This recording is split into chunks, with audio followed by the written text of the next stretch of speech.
चंद्रपूर महाऔष्णिक वीज केंद्रातील 2 संच बंद, वीज निर्मितीत घट, कोळसा हाताळणारी यंत्रणा नादुरुस्त झाल्याने रखडली निर्मिती।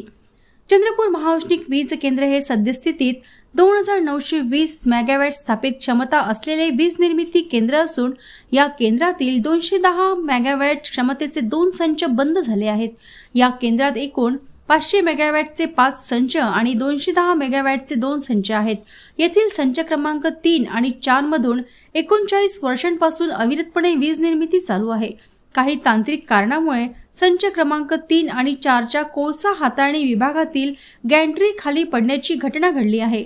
या घटनेचे नेमके कारण जाणून घेण्याकरिता समिती गठीत करून चौकशी व सखोल तपासणी करण्यात येणार आहे। या घटनेमध्ये कोणतीही जीवितहानी अथवा कुणालाही दुखापत झालेली नाही।